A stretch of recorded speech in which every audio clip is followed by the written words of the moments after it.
Pemirsa, sejumlah kepala daerah yang belum dilantik pasca Pilkada serentak 2015 lalu akhirnya dilantik di kantor Kementerian Dalam Negeri Jakarta hari ini.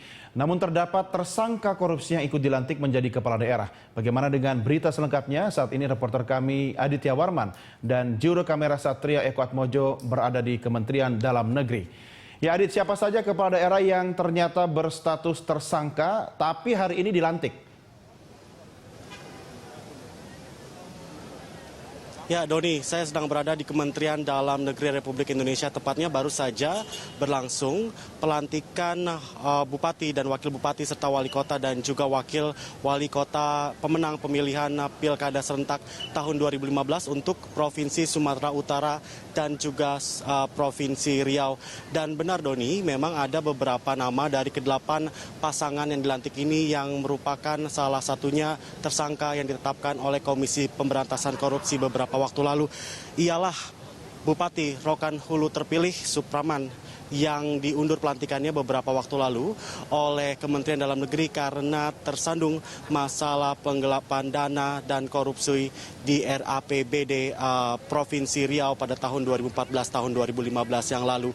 Doni, kami juga dapat menginformasikan sebelumnya pemilihan ataupun pelantikan dari Bupati dan Wakil Bupati ini sempat ditunda begitu, dan informasi yang kami dapat dari Sekjen dari Kementerian Dalam Negeri mengatakan bahwasannya Kementerian Dalam Negeri tidak ingin mengambil resiko dan juga bersikap gegabah begitu dalam melantik setelah beberapa jam dinyatakan pasangan dari Supraman ini memenangkan pemilihan serentak di Rokan Hulu di Provinsi Riau. Doni. Ya Adit, kalau memang Menteri sendiri sudah tahu bahwa ada bupati atau kepala daerah yang berstatus tersangka tapi tetap juga dilantik, bagaimana sikap dan tanggapan Mendagri sendiri? Ya,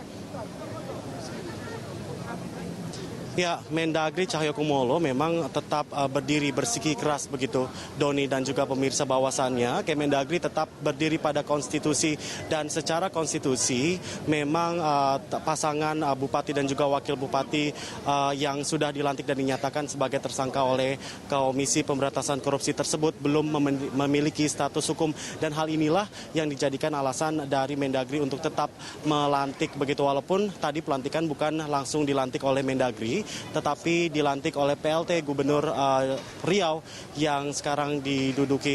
Dan juga Doni, kami dapat menginformasikan bahwasannya Cahyokumolo mengatakan selain alasan struktural dalam konstitusi yang belum diatur, hal ini yang menjadi poin-poin penting yang nantinya akan coba dimasukkan ke dalam RUU Pilkada yang sedang digodok oleh DPR RI.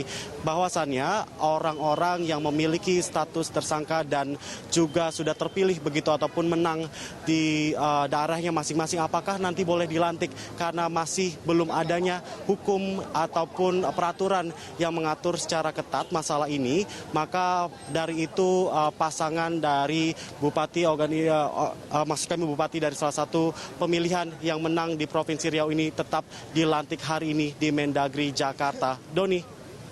Baik, terima kasih. Pemirsa, reporter kami Aditya Warman dan juru kamera Satria Eko Atmojo melaporkan langsung dari Kementerian Dalam Negeri di Jakarta.